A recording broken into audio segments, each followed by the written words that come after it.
Break के बाद स्वागत बढ़ते आगे पटना से बड़ी खबर है, जहां न्यूज 18 की खबर का बड़ा असर हुआ है। पटना के दियारा इलाके के स्कूल बंद कर दिए गए हैं। डीएम चंद्रशेखर सिंह ने आदेश जारी किया है। 21 सितंबर तक 8 प्रखंड के 76 स्कूल बंद किए गए हैं। गंगा के जलस्तर में वृद्धि और बाढ़ को लेकर के फैसला किया गया है।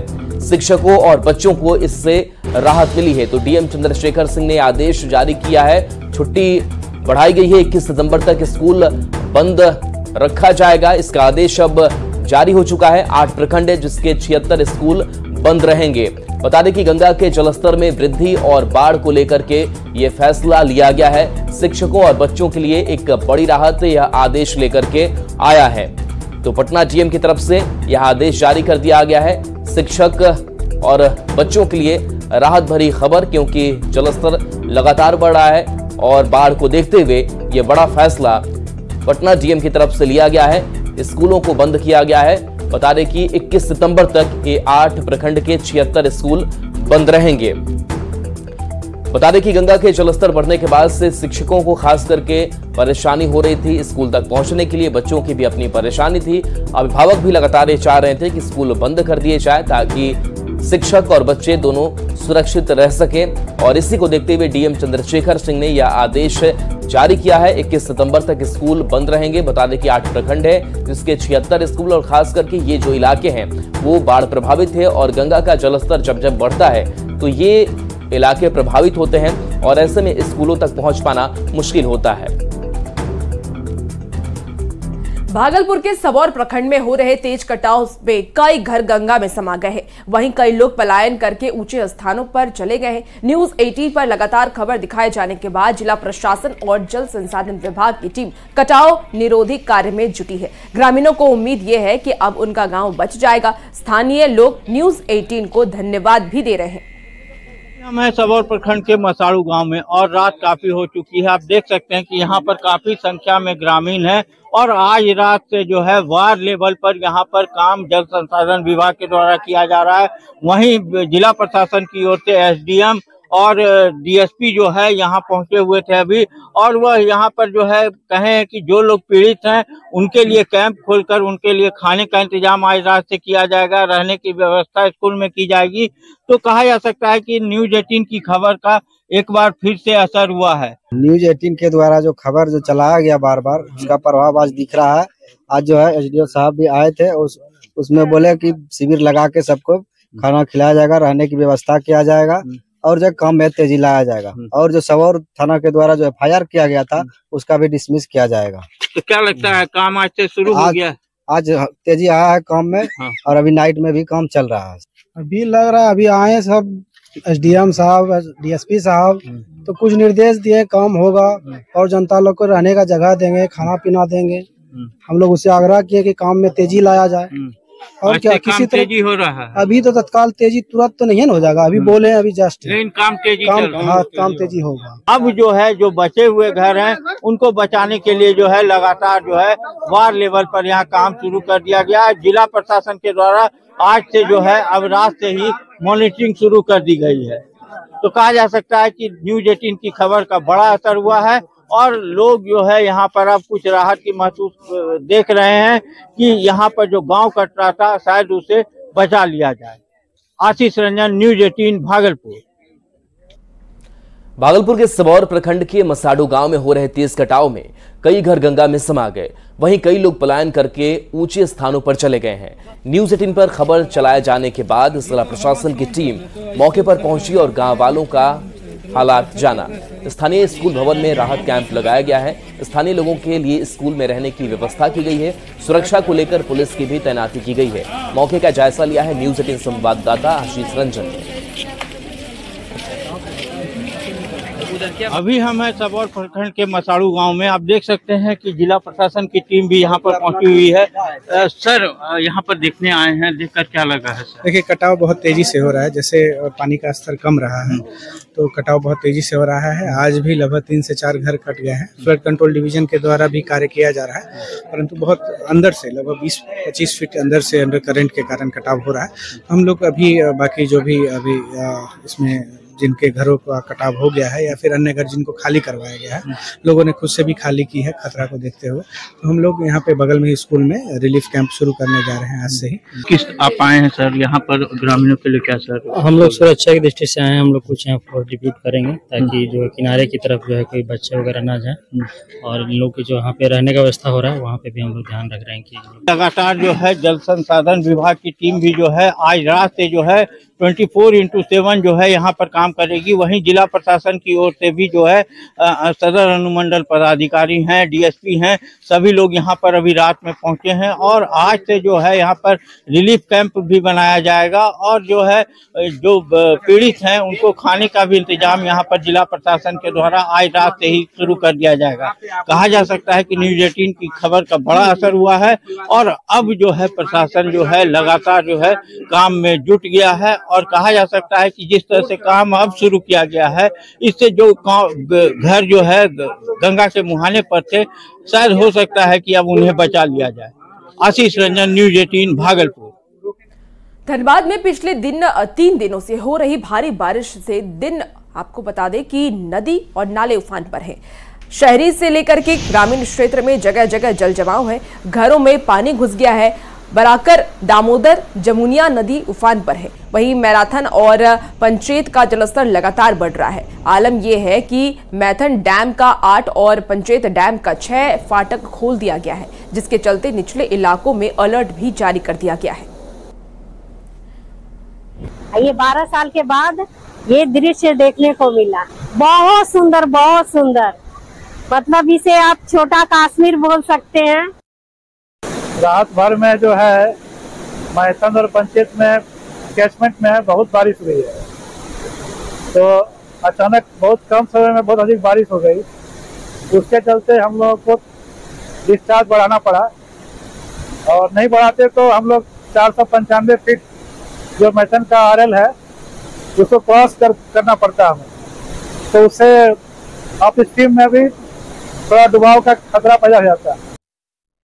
जमशेदपुर में 3 दिनों की बारिश आफत की बारिश साबित हुई है। शहर के कई इलाकों में बाढ़ का पानी प्रवेश कर गया है, तो कई जगहों पर 300 से ज्यादा घरों में पानी घुसने से लोगों का जीवन अस्त व्यस्त हो गया है। बाढ़ का पानी घरों में घुसने से लोगों की परेशानियां बढ़ गई हैं। मौके से ज्यादा जानकारी दे रहे हैं न्यूज़ 18 संवाददाता आशीष तिवारी। निकलने का कोई रास्ता नहीं है, अपने से निकालना पड़ता है पानी। और नीचे में रूम हो गया बोल के निकलने नहीं सकता है पानी, नली सामने है।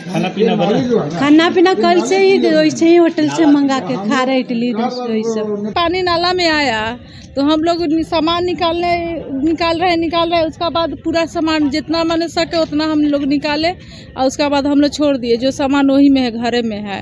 घर द्वार तो देख ही रहे, डूब गया है सर सब चीज, और कोई सूचना कोई ये नहीं। अचानक से पानी ये हो गया, त्राही मच गया पूरा। सरकार से हम कुछ मांग नहीं कर रहे हैं सर, मेरा जो सफाई कर दे, हम 2-3 दिन भूखा रह सकते हैं, लेकिन बीमारी जब पड़ेगा तो हम लोग मर जाएंगे, 1 घंटा भी नहीं जीने सकेंगे। पानी उफान पर है और हम लोग रात भर, हमारी टीम जो है जिला प्रशासन हो चाहे डीपीआरओ की टीम हो, रात भर हम लोगों ने पेट्रोलिंग किया है और एक लोगों को हम लोग जो लो लाइन एरिया में रह रहे हैं उनको इवैक्यूएट करते हुए ऊपर हम लोग सामुदायिक भवन में शिफ्ट किया गया है। अभी भी हम लोग जो है हमारी पूरी टीम मुस्तैद है और पूरा पैनी निगरानी बनाई हुई है ताकि लोगों को किसी तरह का कोई क्षति ना पहुंच सके। कल रात से ही हम लोग अलर्ट मोड पे है, चारों ओर हम लोगों ने हाई अलर्ट लगाया हुआ है। सोनारी, कदमा और उधर बागबेड़ा एरिया में भी लगाया हुआ है। ऑल्दो उधर अभी कुछ इस तरह का इंसिडेंट नहीं, पानी नहीं घुस रहा है। थोड़ा सा कल्याण नगर में घुसा है, कदमा एरिया में थोड़ी कई जगहों पे घुसा है। बारीडी में कल रात में खबर मिली थी कि कुछ जगहों पे पानी थोड़ा बहुत घुसा है। पूरी तरह से हम लोग सचेत हैं, सेफ हाउसेस बने हुए हैं। लाहौनगरी जमशेदपुर शहर में 3 दिनों से मूसलाधार बारिश के बाद जमशेदपुर शहर में बाढ़ का पूरी तरह से तांडव देखने को मिल रहा है। और मैं तस्वीर दिखा रहा हूं जमशेदपुर शहर की दोनों नदियां, ये सोनारी का दोमुहानी नदी है जहां स्वर्णरेखा और खरकाई नदी मिलती है, और आप देख सकते हैं कि यहां पर दोनों नदियां जो है अपने खतरे के निशान के ऊपर बह रही है। हालांकि सबसे बड़ी चुनौती ये बढ़ गई है कि चांडिल डैम और उड़ीसा का डैम जो खोलने से दोनों नदियां जो है वो अपने खतरे के निशान से ऊपर पहुंच गई है और कई बस्ती एरियो में घरों में बाढ़ का पानी जो है वो प्रवेश कर गया है। सबसे बड़ी राहत की बात यह है कि आज सुबह से बारिश बंद है, जो कहीं ना कहीं जमशेदपुर शहर के लोगों को एक बड़ी राहत दे रही है। मगर जिस तरह चांडिल डैम और उड़ीसा के डैमों से पानी छोड़ा जा रहा है वो कहीं ना कहीं खतरे की घंटी है। मगर अब देखना यह है कि जिला प्रशासन क्या कुछ मदद पहुंचाता है लोगों तक, क्योंकि बाढ़ पीड़ित लोग काफी परेशान हो रहे हैं। उनका कई लाखों का सामान भी वेस्ट हुआ, खराब हुआ है। लोगों को परेशानी का निजात दिलाने के लिए आज तक ना तो कोई विधायक घूमा है, ना तो कोई सांसद घूमा है। इसको लेकर आक्रोशित लोग जो है वो साफ तौर पे कह रहे हैं कि इस बार वोट के समय उन विधायक और सांसद को हम जवाब देंगे। न्यूज़ 18 के लिए जमशेदपुर से आशीष कुमार तिवारी। और अब खबर धनबाद से। धनबाद में पिछले 3 दिनों से हो रही मूसलाधार बारिश से केंदुआ डी नीम तालाब में घर ढह गया। हादसे के दौरान घर में 5 लोग सो रहे थे और मलबे गिरने से तेज आवाज सुनकर आसपास के लोग मदद के लिए पहुंचे और मलबे को हटाकर सभी को सुरक्षित बाहर निकाला। घटना में 2 मासूम बच्चों को चोट आई है। सूचना के बाद धनबाद विधायक राज सिन्हा ने मौके पर पहुंचकर पीड़ित परिवार से मिलकर उनके खाने पीने की व्यवस्था और कुछ आर्थिक मदद की। बता दें आपको कि बीसीसीएल के जेएम से आपदा के तहत मदद दिलाने की बात भी कही गई। जैसे हम सब सोए हुए थे तो आवाज हुआ, जैसे हम सब दबा दिए थे। यहाँ का जितना आदमी था सब बचाने वाला आए तो उठाए हम सब ईटा हटा के। उठाने के बाद देखिए बच्चा को पूरा चोट लगा, यहाँ लगा है, यहाँ लगा है और माथा में पूरा चोट लगा है। 5 आदमी हम सब सोए थे, सभी लोग दब गए थे। सब दब गए। लेकिन कमरा पूरी तरह से गिर गया है। बच्चों को थोड़ा बहुत खिलाव लग गया है, चोट आया है। सीओ से बात किया है, सीओ ने कहा है कि आपदा से भी और कुछ बीसीसीएल से उसको करवा देते हैं। मतलब इसके अलावा 1 कुंटल चावल हमने अभी काम में चला जाएगा उसके साथ। गिरिडीह में हो रही भारी बारिश से धनबाद प्रखंड की उत्तरी डुरंडा पंचायत में सड़क का एक हिस्सा बह गया, जिससे सड़क पर गोप बन गया है। पीसीसी सड़क के ध्वस्त होने की संभावना जताई जा रही है, जिससे लोगों में दहशत का माहौल है। बता दें कि साल 2019 में 2.5 लाख रुपए की लागत से सड़क का निर्माण किया गया था और पीसीसी के नीचे से सारा जमीन बह गया है। कभी भी यहाँ हादसा हो सकती है और इससे इनकार नहीं किया जा सकता है। इसके कारण किसान के द्वारा लगाया गया धान का फसल भी बर्बाद हो गया है। कुल मिलाकर क्या कहा जाए कि ये प्राकृतिक आपदा इसको माने या ठेकेदार की लापरवाही। बीते कुछ दिनों से हो रहे लगातार बारिश का असर हजारीबाग के बड़कागांव प्रखंड के हहारो नदी में भी देखने को मिल रहा है। बता दें आपको कि हहारो नदी का जलस्तर बढ़ने से गांव का मुख्य मैदान का एक बड़ा हिस्सा नदी में तब्दील हो गया है। ग्रामीणों का ये कहना है कि लगातार इस नदी से अवैध रूप से बालू का उठाव हो रहा है और इसको लेकर के दर्जनों गाँव को जोड़ने वाले पुल का अस्तित्व भी अब खतरे में है। मिट्टी का कटाव होने से खेल का मैदान नदी में तब्दील होता नजर आ रहा है। ग्रामीणों ने जल प्रशासन पर यह आरोप लगाते हुए कहा कि इसकी सूचना स्थानीय जनप्रतिनिधि और जिला प्रशासन को भी है, लेकिन अब तक प्रशासन की तरफ से कोई एक्शन नहीं लिया गया है। और शिवाडी से सनपुरा पार करता है पुल का जर्जर स्थिति हो गया है। कोई नेता, मंत्री, विधायक, सांसद इस पर कोई ध्यान नहीं दे रहा है। यह पुल टूटने के कगार में है। बालू उठाने का कगार, बालू उठता है ट्रैक्टरों से, उठने के कारण से बालू का पुल का क्षति हो रहा है। शिवाडियों ग्रामीणों ने अपने खून पसीना बहाकर मैदान बनाया, लेकिन इस बार भारी बारिश होने के कारण हम लोग पेड़ पौधा भी लगाए हुए थे, ये पूरा धंस गया है, गिर गया है। इसमें गढ़वाल का आवश्यकता है। जयंत सिन्हा ने अनुशंसा भी किया था कि बहुत जल्द गढ़वाल हो जाएगा। अगर जहां रुका है तो आग्रह करूंगा कि गढ़वाल जल्द से जल्द हो जाए तो मैदान बच जाएगा। ये मैदान अभी बता देते हैं। दिल्ली में नई सरकार पर जेडीयू के राष्ट्रीय कार्यकारी अध्यक्ष संजय झा का बयान सामने आया है। संजय झा ने कहा कि दिल्ली में आपको बहुमत है, वो जिनको चाहे सीएम बना सकते हैं। अरविंद केजरीवाल को पहले ही इस्तीफा दे देना चाहिए। दिल्ली में राम और भरत जैसी कहानी होगी, सत्ता जैसे तैसे चलेगी। अभी केजरीवाल को जमानत मिली है, आगे अदालत का क्या फैसला आएगा ये देखना होगा।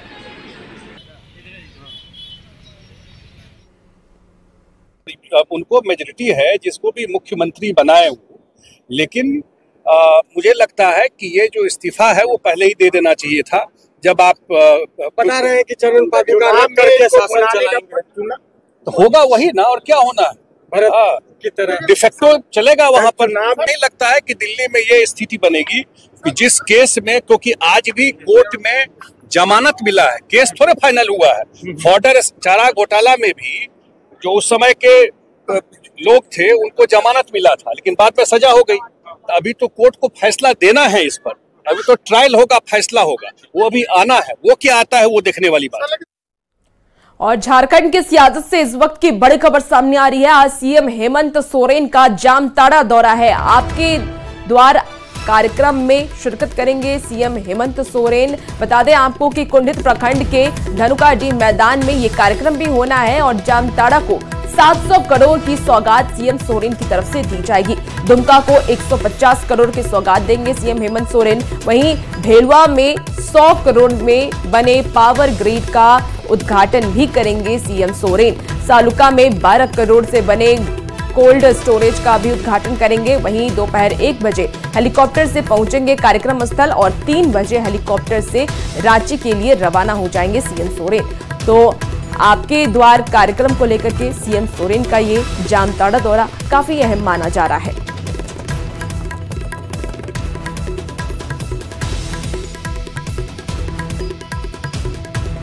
विधानसभा चुनाव को लेकर बीजेपी झारखंड में संकल्प सभा निकाल रही है। पलामू प्रमंडल में इसकी शुरुआत गढ़वा जिले के 81 भवनाथपुर विधानसभा क्षेत्र के श्री बंशीधर नगर से 21 सितंबर को शुरू करेगी। इस संकल्प सभा में 21 सितंबर को देश के रक्षा मंत्री राजनाथ सिंह, उत्तर प्रदेश के मुख्यमंत्री योगी आदित्यनाथ, झारखंड बीजेपी के अध्यक्ष बाबूलाल मरांडी शामिल होंगे। इसे लेकर बीजेपी विधायक भानु प्रताप शाही बीजेपी जिला कमेटी के साथ बैठक कर कई आवश्यक दिशा निर्देश दिए। गया आएंगे पंडित धीरेन्द्र शास्त्री। तो 26 सितंबर को गया आएंगे और बोध गया के होटल में उनका भागवत कथा भी होगा। बता दें आपको कि गया में पिंडदान करेंगे और 26 सितंबर से लेकर के 2 अक्टूबर तक बोध गया पर ही रहेंगे, ऐसी जानकारी मिल रही है। तो इस वक्त की बड़ी खबर आपको गया से बता रहे हैं, जहां धीरेन्द्र शास्त्री 26 सितंबर को गया आने वाले हैं। बोध गया के होटल में उनका भागवत कथा होगा और उसके बाद गया में करेंगे पिंडदान। 26 सितंबर से 2 अक्टूबर तक बोध गया में ही रहेंगे पंडित धीरेन्द्र शास्त्री। तो बड़ी खबर इस वक्त आपको गया से बता रहे हैं। बता दें आपको कि पंडित धीरेन्द्र शास्त्री 26 सितंबर को गया आने वाले हैं। बोध गया के होटल में उनका भागवत कथा होगा और उसके बाद ये जानकारी आ रही है कि 26 सितंबर से 2 अक्टूबर तक वो बोध गया में ही रहेंगे। जी बागेश्वर धाम से पुनः आ रहे हैं इस बार भी। 26 तारीख से उनकी प्रोग्राम जो है बोध गया में फिर पुनः स्टार्ट हो रही है और वो गया जी तीर्थ में आए, स्वागत है उनका, लोगों को लाभ पहुंचाएं। आप ही के द्वारा यहाँ जी हाँ, उनके द्वारा जो भी लोग आते हैं तो हम लोग ही उनको, जैसे कि गया जी का क्या महत्व है वो सब जैसे दर्शन कराते हैं। उनका भागवत का प्रोग्राम रहता है। वो तो एक अद्वितीय पुरुष हैं भाई, भारतवर्ष के और सनातन को मानने वाले हैं। खबर नवादा के नरहट थाना क्षेत्र का है, जहां पुलिस ने हत्या के आरोप में 4 अभियुक्तों को गिरफ्तार किया है। जानकारी के मुताबिक युवक सनी कुमार की बाइक मोहम्मद अशरफ अली की बाइक से टकरा गई। इस दौरान दोनों में विवाद बढ़ गया। अशरफ ने सनी को पीट कर घायल कर दिया। वहीं युवक सनी कुमार को इलाज के लिए पीएमसीएच में भर्ती कराया गया है, जहां इलाज के दौरान उसकी मौत हो गई। हालांकि पुलिस ने सूचना मिलने पर एसआईटी का गठन किया और 4 आरोपियों को गिरफ्तार कर लिया, जबकि बाकी आरोपियों को पकड़ने के लिए छापेमारी चल रही है। से टकरा गई जिनका नाम मोहम्मद अशरफ था। दोनों के बीच में हल्का झड़प हुआ, झड़प बढ़ गया। उसके बाद जो है उनको, युवक जो है सनी कुमार को लोगों द्वारा पीटा गया। उन्हें तुरंत इलाज के लिए जो है पीएमसीएच ले जाया गया, जहाँ पे इलाज के क्रम में वो जो है 14/9 उनकी जो है वो मृत्यु हो गई। फर्ज बयान के आधार पर कांड दर्ज किया गया नरहट थाना अंतर्गत। और उसके उपरांत जो है एक एसआईटी का फॉर्मेशन किया गया। डीएसपी जो रजौली हैं उनकी अध्यक्षता में एक एसआईटी का फॉर्मेशन किया गया। उसके उपरांत जो है कल इसमें 4 लोगों की गिरफ्तारी की गई। मुजफ्फरपुर के मुशहरी थाना क्षेत्र में उत्पाद विभाग ने बड़ी कार्रवाई की है और तेल के टैंकर से 250 पेटी शराब बरामद की है। उत्पाद आयुक्त विजय शेखर दुबे ने बताया कि खाली तेल टैंकर में शराब भरकर जिले के अलग अलग इलाके में तस्करी करने की सूचना मिली थी, जिसके बाद टीम ने छापेमारी की और मौके से तेल टैंकर को अवैध शराब के साथ पकड़ लिया, जिसकी कीमत 25 लाख बताई जा रही है। मौके से एक बोलेरो, एक पिकअप और एक ऑटो को भी जब्त किया गया है। रघुनाथपुर एक जगह है जहाँ पे तेल के टैंकर से शराब आया है और उसमें तेल की जगह शराब लोड है भारी पैमाने पर, और उसको जिला के विभिन्न क्षेत्रों में बांटने का प्लान है कारोबारियों का। क्या कुछ बरामद इसमें? तो छापामारी के लिए टीम गठित थी। छापामारी की टीम प्रस्थान करने पर पाया कि वहाँ एक तेल का टैंकर था और एक बोलेरो गाड़ी, एक पिकअप गाड़ी और एक ऑटो, उससे उसमें शराब लोड किया जा रहा था और उसको जिला के विभिन्न क्षेत्रों में सप्लाई करने का प्लान था। कहाँ पे निर्मित है सर ये फॉर सेल इन अरुणाचल प्रदेश है। जमुई के चरका पत्थर थाना इलाके के खिजरा जंगल में हिरन के सिंग और मास्केट राइफल बरामद हुआ है। बता दें आपको कि जानकारी के मुताबिक एसएसबी और चरका पत्थर पुलिस ने सूचना मिलने पर खिजरा जंगल में सर्च अभियान चलाया और हिरन के 4 सिंग और एक मास्केट राइफल बरामद किया। हिरन के सिंग की कीमत लाखों रुपए की बताई जा रही है। फिलहाल जवान पशु तस्कर को लेकर के मुस्तैदी से छापेमारी कर रहे हैं। उसमें कल के दिन दो आईडी बरामद हुई हैं जो कि उसी टाइम पे नष्ट कर दी गई हैं। कल जब इंफॉर्मेशन के आधार पर जब हम गए जंगल में, खिजरा जंगल में, तो हमें जैसे आपने पहले दिखाया कि हिरन के सींग मिले हैं जो कि ताज़े भी हैं, एक तो ताज़ा भी है उसमें, तथा जो है ये मस्केटरी राइफल और 2 राउंड भी बरामद हुए हैं। अब देखने वाली ये बात है कि दोनों चीज़ें लगभग जो है नक्सली एक्टिविटी को दर्शाती हैं। पटना के गौरीचक थाना क्षेत्र में पुल से एक 18 वर्षीय युवती ने पुनपुन नदी में छलांग लगा दी। युवती को बचाने के लिए वहां मौजूद एक युवक भी नदी में कूद पड़ा। युवक ने युवती को बचाने का हर संभव प्रयास किया, लेकिन तेज धार की वजह से युवती को बचाने में असफल रहा। युवती के शव की तलाश जारी है। आज भी पुलिस और एसडीआरएफ की टीम ने युवती की तलाश में घंटों सर्च ऑपरेशन चलाया, लेकिन युवती का शव बरामद नहीं हो सका। युवती का नाम इंदु कुमारी बताया जा रहा है। इंदु का किसी बात को लेकर परिवार में झगड़ा हुआ था, इसी से नाराज होकर उसने नदी में छलांग लगा दी। थाना को यह सूचना मिली कि गौरीचक थाना क्षेत्र स्थित पुनपुन नदी पुल से एक बच्ची द्वारा पुनपुन नदी में कूदने की सूचना मिली। सूचना मिलने पर हम लोग घटना स्थल पर पहुंचे। एसडीआरएफ टीम को इस संबंध में सूचित किया गया। स्थानीय लोग एवं एसडीआरएफ टीम के सहयोग से बच्ची की खोजबीन की जा रही है। इस संबंध में आगे विधि सम्मत कार्रवाई की जा रही है। और फिलहाल इस बुलेटिन में इतना ही। बने रहिए न्यूज़ 18 बिहार झारखंड के साथ।